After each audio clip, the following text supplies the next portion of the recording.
there may be a transition from our ordinary way of feeling how things go on to the new way, we have to do something other than think. Because actually thinking is causing the trouble. It is by thinking that we divide the world into separate events and separate things. That is calculus. And Ananda Kumaraswamy once described the life of the liberated being as a perpetual, uncalculated life in the present.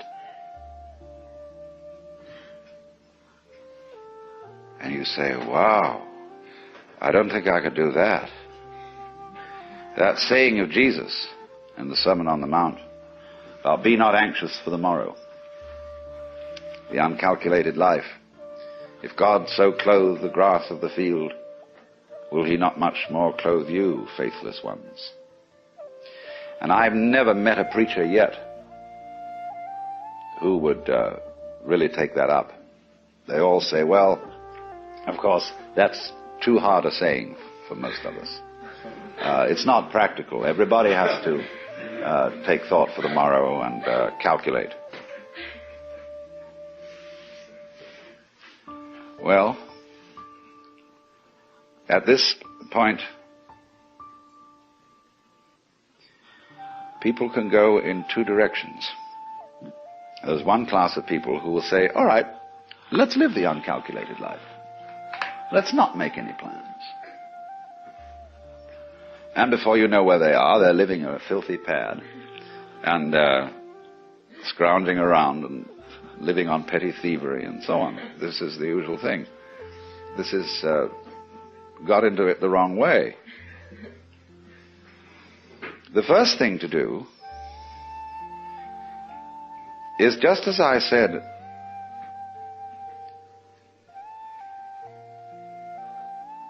whether you like it or not, and whether you know it or not,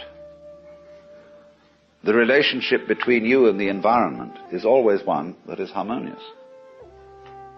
So in the same way, you are always living the uncalculated life. You have to find out, first of all, that you're always doing it.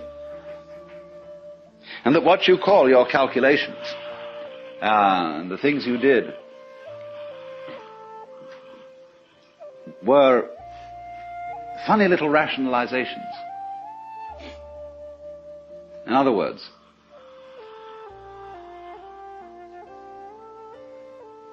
your ego has about as much control over what goes on as a child sitting next to its father in a car with a plastic steering wheel that is turning the car the way Daddy drives it.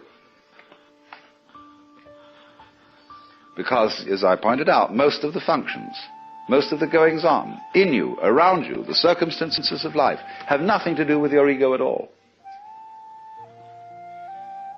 And you don't even know why you make up your mind to do certain things. We know superficially. We have few ideas. It's like when you enter into a marriage. You have really no control over its outcome in the ordinary sense of ego control. You've taken a colossal gamble in which you've involved enormous complexes of patterns. And maybe it'll come out all right if you don't interfere with it too much. You don't. It's like Oppenheimer said, it's perfectly obvious that the whole world is going to hell. And the only possible way we might stop that happening is not to try to prevent it. You know, all these wars are started out by people who think that they're helping someone, that it's going to make things better. So, when you begin from the basis, not of saying, I should now live the spontaneous and improvident and non-calculating style of life, but realize you've always done that, only you rationalized that you didn't. You always did what you wanted to do, basically. Only you said sometimes it was my duty. But you preferred a conception of yourself as someone who always does his duty. That flattered you. And so you were still following your own way. Now the first thing then is to see that that's what's happening. So that you don't think, well, now there is some special thing I have to do to understand this harmonious relationship between the individual and the world. Because if you work on it that way, you will start from the presupposition that that relationship doesn't already exist and has to be brought into being. The thing is, it doesn't have to be brought into being. It's there. But now when you see that that's so, it obviously starts to make a difference. You do behave in a different way.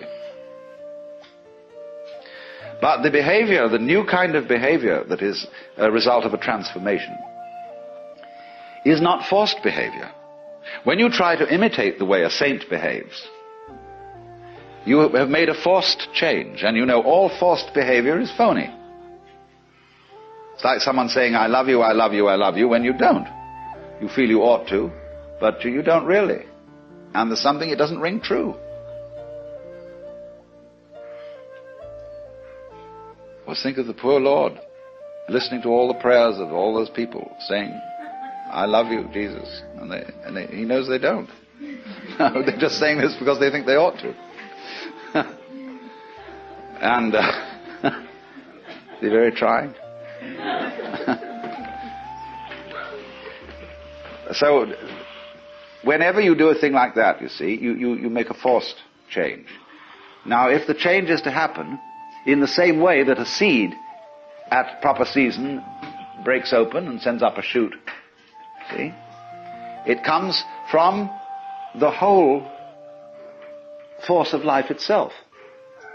Now, when you see that without your having to do anything, see, you are living the uncalculated life.